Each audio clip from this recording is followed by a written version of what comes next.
What's up, everybody? Welcome back to the Buffalo Commander. I'm joined by my co-host, Kevin. How's it going, What Kevin? is good, man? How are you?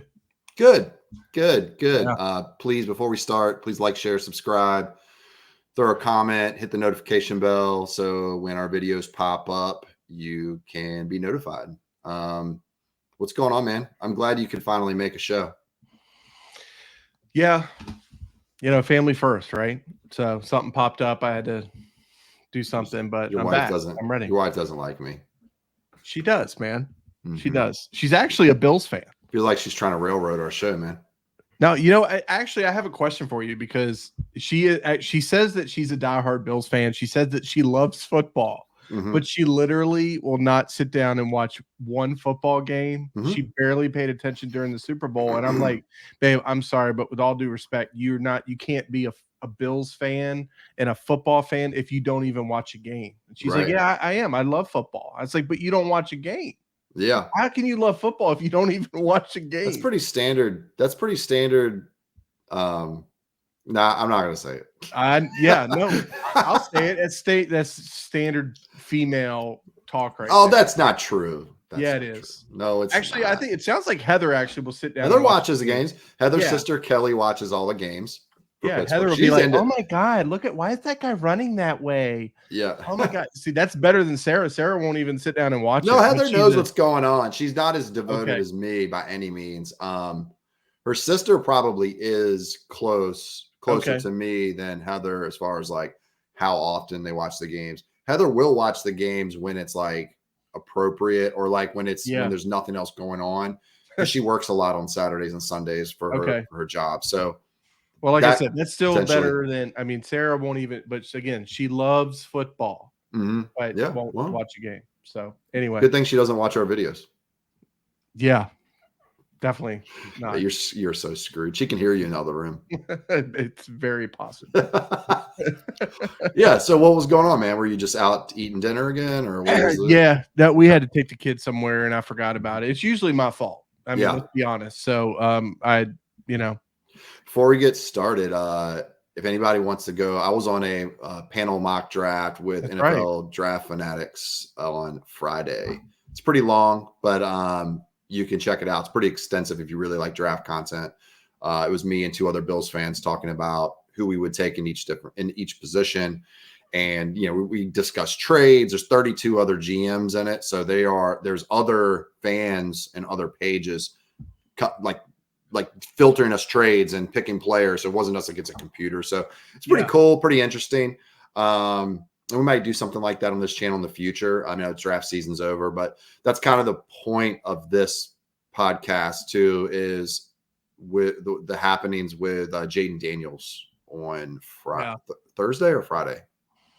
I want to say Thursday, where they had their top 30 visit and brought in 22 guys at the same time, 4 quarterbacks, and Jaden Daniels seemed to be based on what Adam Schefter said, he was highly perturbed by it based on in his agent. So what are your thoughts on that? Well, it scares me. I mean, as a Jaden Daniels fan and thinking it was really a slam dunk and it's obvious that's going to be the pick, I really don't know anymore. I still want it to be Jaden Daniels. I think even Adam Schefter. Yeah, even Adam Schefter, who said a lot of different things, kind of did a 180 based on a couple weeks ago. Even his latest comments is like Adam Schefter or Jaden Daniels is still the favorite. But I don't know, man. This is crazy. It really is. And I think it's very smart. You and I have talked about this. It's very smart of Washington to do this, I think, to see how everybody reacts, see how they handle competition, see how they handle a scenario situation that they weren't expecting. And we got a response from Jaden Daniels that wasn't necessarily favorable.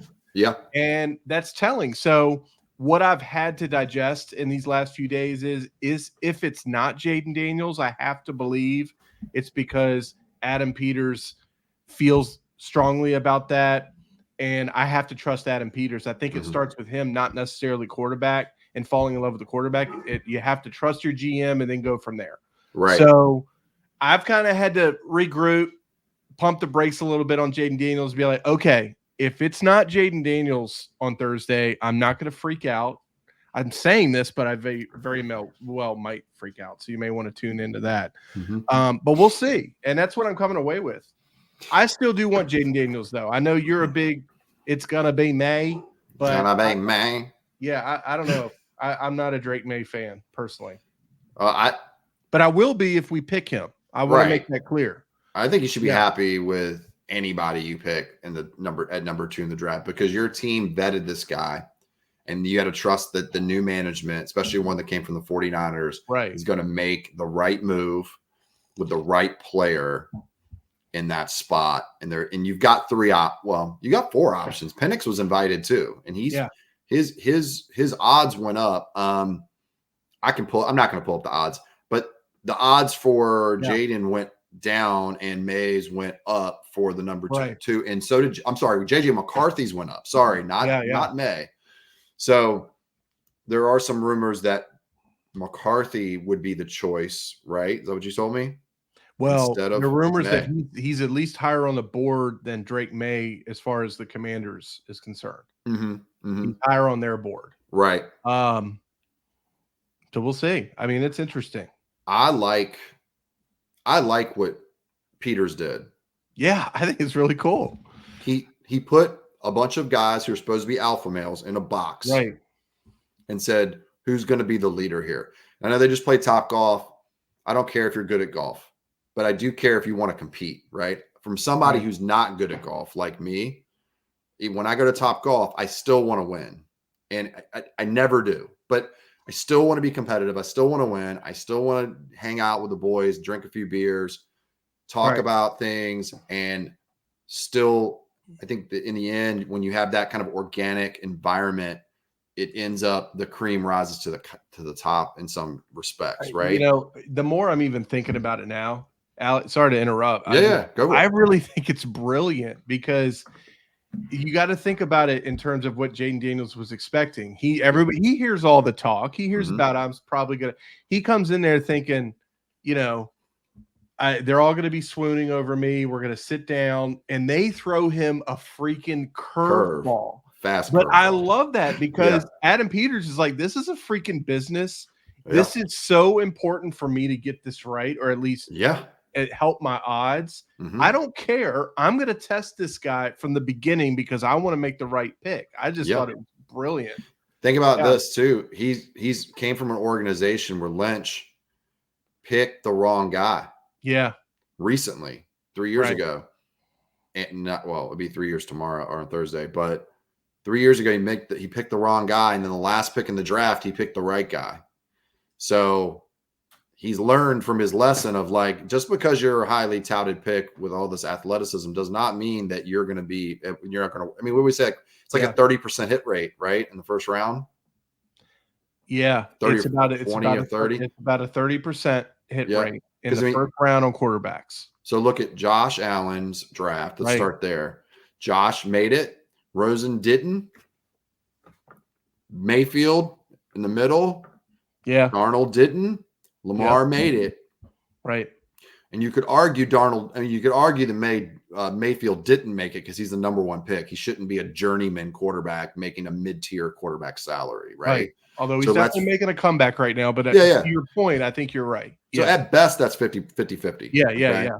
And then let's go the next year. Kyler Murray, that's a hit-ish. He got a second contract. Maybe. Yeah. Yeah. Daniel Jones. Dwayne Haskins. Not going to say anything. Rest in peace, Dwayne. RIP.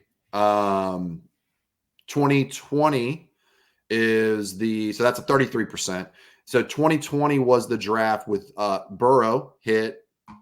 Tua, he's going to get paid. That's probably a hit. Yeah. Even though I'm not a fan.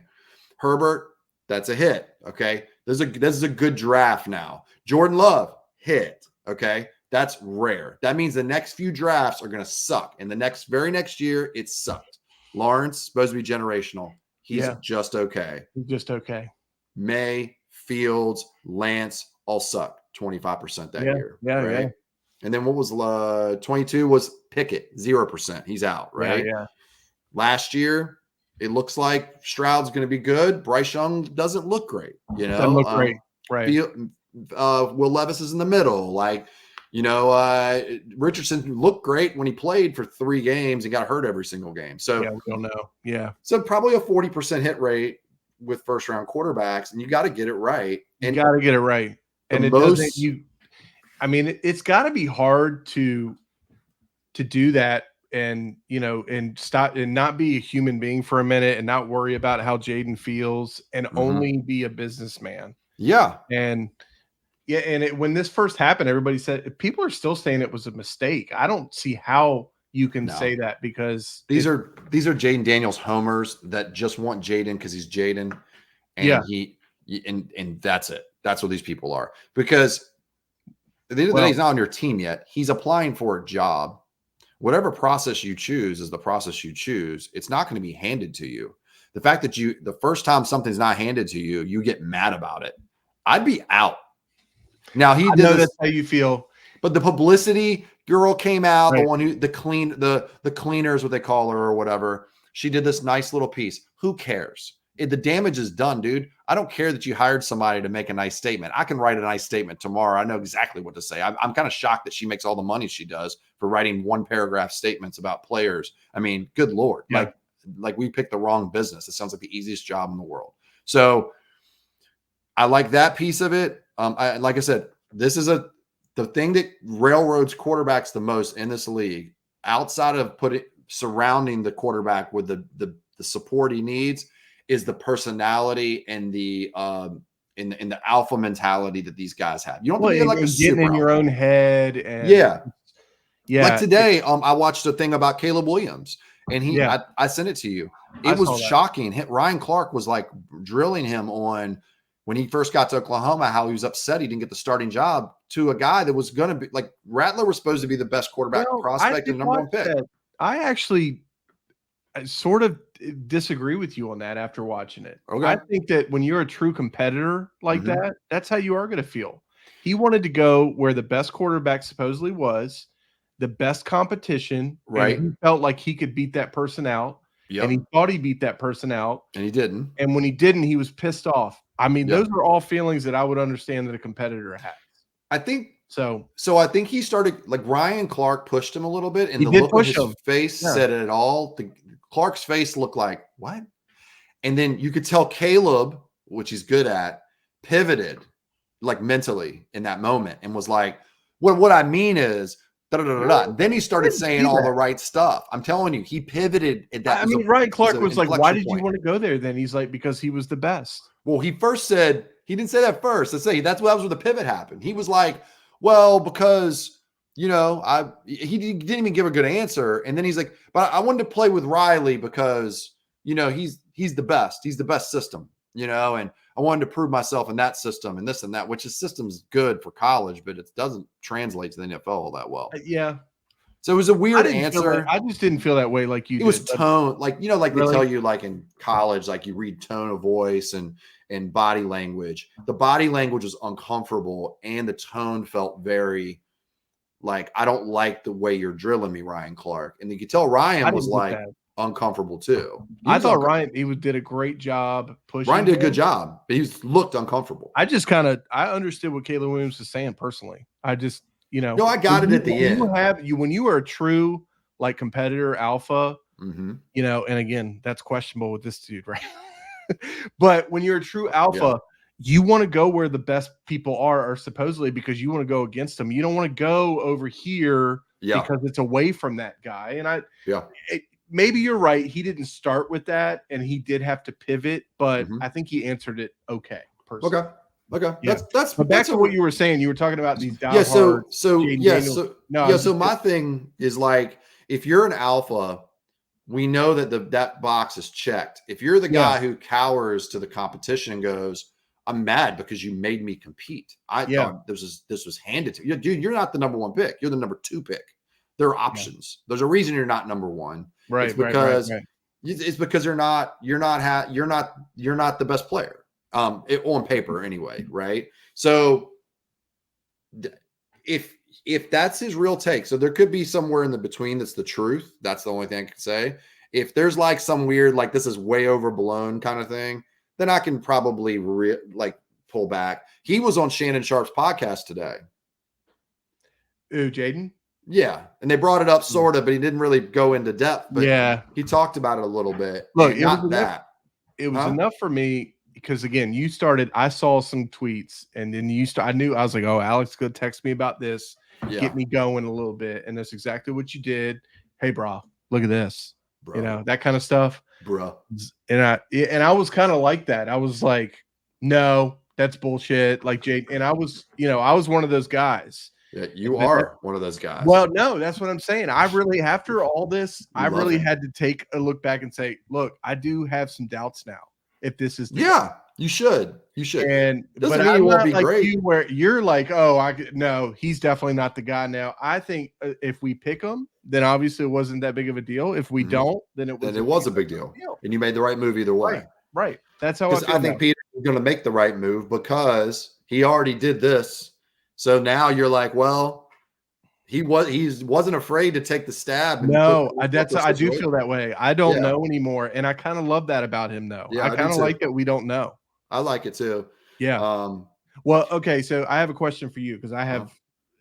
I'm curious. What other than this, what do you think is the biggest storyline or potential something happening in this first round that you think is going to be the biggest? Holy crap! Like wow! Like that's a big move, kind of thing. Yeah. What would you say? All right, so a couple of them, right? The first one that comes to my head is the Patriots. I have a feeling that they're going to move out of that spot if the guy they want's not there. Okay. So if you take Drake May or JJ, I could see them bouncing out of it because they wanted Drake May, because that's the rumor with them, and giving up a haul to. I think the Raiders are going to make a move. I think the Raiders are going to give up their first, their second, and next year's first to go up and get the quarterback they want. I believe ahead of Minnesota. No, if we take Drake May, yes, I think that's a very good possibility. Yeah, so that's my hot take. I mean, is that going to happen? Probably not, because it's hard to predict. We'll do it when we do our live draft coverage during the draft. By the way, everybody, we're doing that. So we'll play a game. But I don't know. I don't really have the full answer on the hot take. All right. I think that. Look, I've said this since day one. I think that the Giants are drafting a quarterback. I felt like it was going to be JJ McCarthy. He's become even hotter since we had that mock draft. Yeah. And I think that, and then after that, the GM came out. They asked him, hey, do you feel like you need to draft a quarterback? Total smoke screening. Oh, no, we don't need. I think it's complete BS. I think they're absolutely drafting a quarterback. But the problem is they're sitting at number 6. And I feel like they're probably thinking that's not far up enough to get JJ McCarthy. It's not good enough. Yeah. So the question is, I can see them moving up with Arizona. Okay. To get in front of the Chargers, but I don't know if Arizona is willing to give up that pick for Marvin Harrison Jr. because I think the Chargers also need a wide receiver, and I think that they would probably draft them. So I don't know what's going to happen there, but I feel like something is going to happen there where somebody wants to get JJ McCarthy and moves up. The only thing I'm having trouble with is I think the Giants would want to move up even further, but again, why would Arizona do that? Because I think how can you pass on a Marvin Harrison Jr.? Well, in this draft, because of how good the receivers are, receiving core, the receiving options, you could say that they think that Neighbors is better than Harrison, and some people think that, right? Or Dunze. So and, the Vikings are going to probably try to move up, but again, Arizona is probably like, well, I'm going to trade with the Giants because I don't want to. I can't go back that far. I want to get the top receiver. So I can see that happening. I can see that happening too, and then I could see Minnesota jumping up to 5, and the Chargers moving back because they need assets. Like the Chargers need receivers and they need a lot. But they're not going to get the best receiver in the draft anyway. Might as well just move back to 10, 10, 12, 13, 12, whatever I think, it is. For Vikings, yeah, whatever, 11 or 12, whatever. And move back and then get whoever's left, or just don't go get an edge rusher or whatever it might be. Right. Like it doesn't have to be that because they could use other stuff too in a deep receiver draft. So I can see that. Dark horse is Buffalo potentially.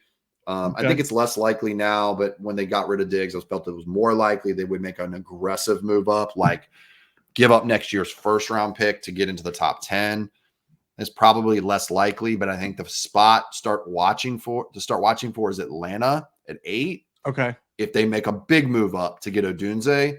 If that's not the case, then the next spot I can see them moving into is Seattle, who likes to move back a lot in drafts. Like you see them move back quite often, is them coming up into that spot, maybe get up next year's second, number 28, and then maybe 2 fourths to get into that spot and get Brian Thomas Jr. Is that who's in front of Jacksonville?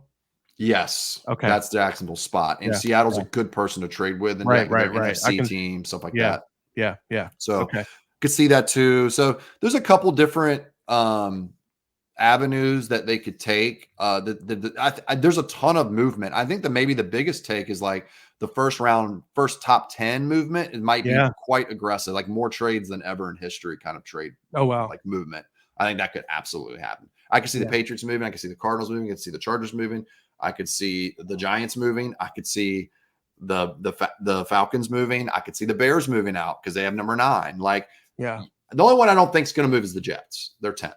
Okay, well, let's run through this for a second, just hypothetically for what I think might happen. Yep. Caleb Williams. Okay. Jaden Daniels, Drake May.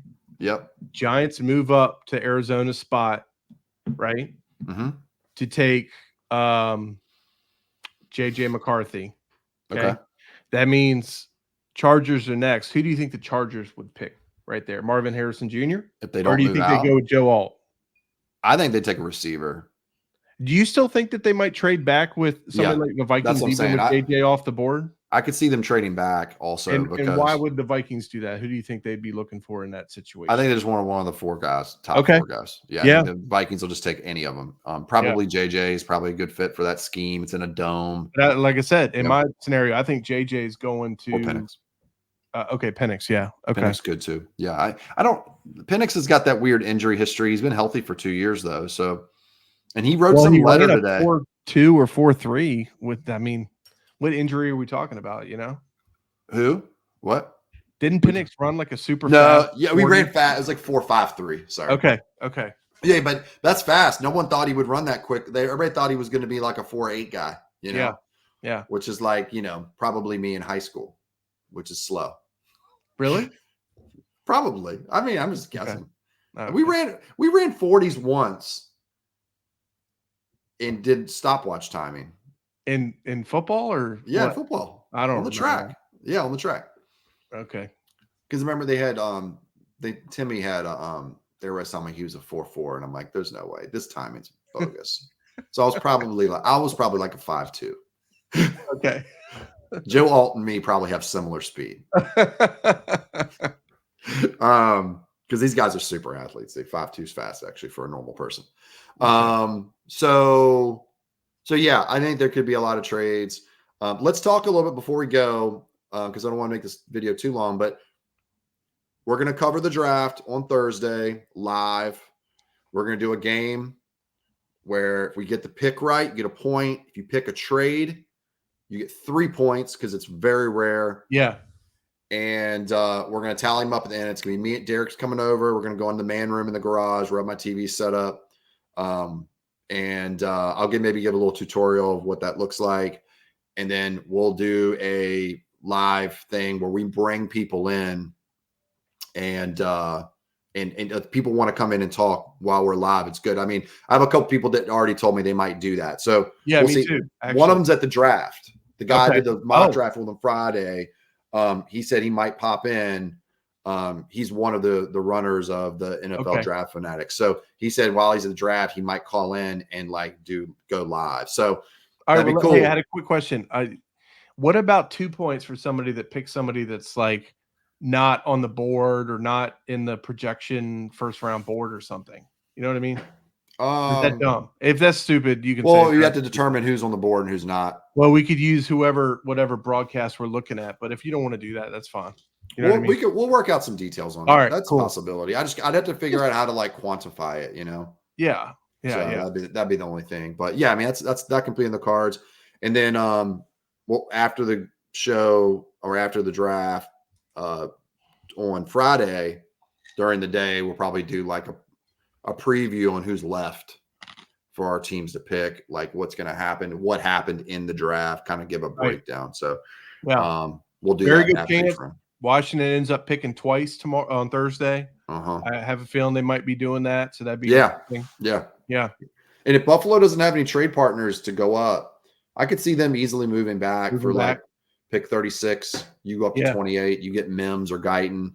We move back to 36, and then we maybe get one of your 3 third-round picks in return. I could see that being the value of the pick itself. So I'm almost, if we can't get up and get Brian Thomas Jr., I almost prefer that at this point. So yeah, I don't know if we're Worthy. I like Worthy a lot. I don't know. He might be there for you. He might. But I've heard he's higher on boards than people are predicting. Like, people are going to be shocked by how high he goes because of his. No, I can see that, and he's like that new style wide receiver too. He's real skinny, but I looked at I wasn't high on him. Now I am. He's never been. He had a broken wrist or hand or something in college, and that was it. And he played through it all year. He didn't miss any time, I don't believe. Oh wow. At 165, the way he plays tough. Like, he runs into contact a lot of times when he probably shouldn't. And he never really got hurt. And he didn't late break out. He broke out freshman year. He was good, guys like that typically succeed in the NFL. He's not just a speed track guy. He's a guy who runs routes, Right.